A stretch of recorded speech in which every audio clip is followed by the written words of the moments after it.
Hi, welcome to the Quiet Zone. I'm Susan Patang. Today's subject is 6 things you never thought of doing to handle stress. There are different types of techniques for managing stress in our lives. And most of the ones that we hear about are the ones that are what's called top down, which are cognitive things that you say to yourself, what you're thinking, your attitudes, things like that.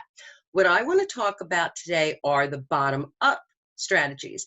And these have more to do with our physiology, our bodies, and training our bodies to stay calm, creating new neural pathways in our brain that are more related to staying calm than being stressed. Okay, so let's get right into it.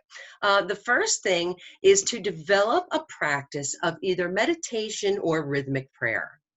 Okay, now a lot of people go, oh, wow, meditation, woo woo, I'm not sitting in a corner with a crystal chanting om or anything. And that's not what I'm talking about. I'm talking 5 or 10 minutes a day, depending on what your spiritual beliefs are, just to put your mind in neutral.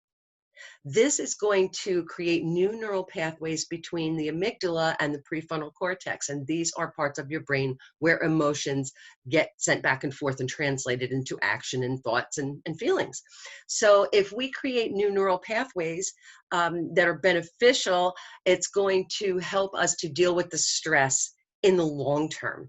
So meditation, prayer, and we're talking about like the Lord's Prayer, we're talking about the Rosary, we're talking about any rhythmic prayer, because what that does is it puts our brains in neutral, as we were saying before. It stops the flow of mental chatter and stops the thought process. Okay, so you're actually physically healing your brain when you do this. So you can meditate by looking at a candle flame. You can close your eyes and feel your breathing, or listen to a sound in the room, or you can say the Lord's Prayer, or anything along those lines. Be creative, go online and find a practice that works for you. Do some research. But this is really super important. It helps create a physical improvement towards a stressful mindset. Okay.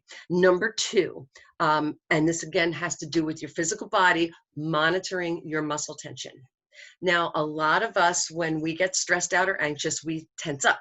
Okay. And different people may tense up in different ways.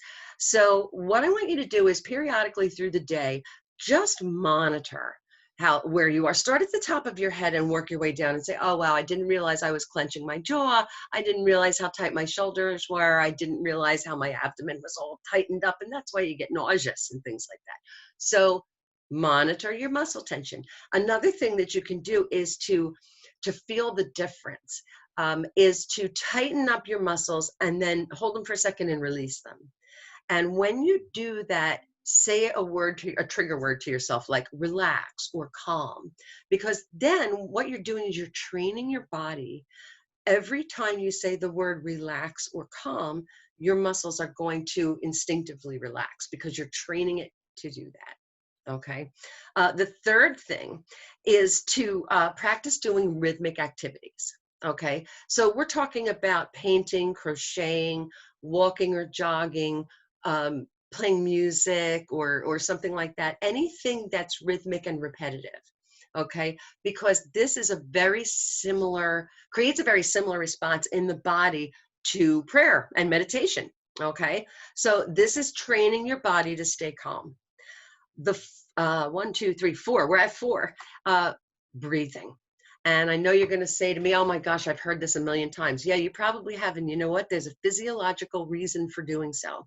When we take deep belly breaths and we start from the belly and we fill up, hold it, and slowly relax it, we are actually stimulating what's called the vagus nerve. And I don't mean Las Vegas, I mean vagus, VAGUS. There's a nerve that runs down the center of our body called the vagus nerve. And what it does is when we stimulate it like that by breathing, our diaphragm presses on it and it signals our brain to relax. So this is another bottom up strategy. The fifth way to handle stress is to observe one point of your body closely. So for example, you can pick, I like to pick things that have a lot of nerve endings, like the hands or the feet. What do my feet feel like in my shoes right now? What are my hands feeling like? Sometimes I'll trace the outline of my fingers with my other finger. Here's what my hand, here's where it is, what it's doing, what it feels like, and noticing that. This is a really super fantastic technique for dealing with panic attacks, breathing and observing a body part. Because what you're doing is you are just as you were when you were meditating or praying. You're stopping the brain chatter, your thought process that's starting to get out of control in a panic attack or an anxiety attack. You're stopping that twirl out of control. You're bringing it back to right here, right now, mindful in the moment. Okay. The last, number 6 technique is 30-second meditations. Okay. And all that means is picking up any object. And I'm just going to pick up this eraser that's sitting on my desk and pick it up and focus on it the way you would focus on the body part that we were just talking about, observing it.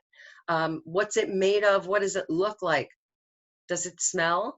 What's it used for? What's the color? What's the shape? Okay.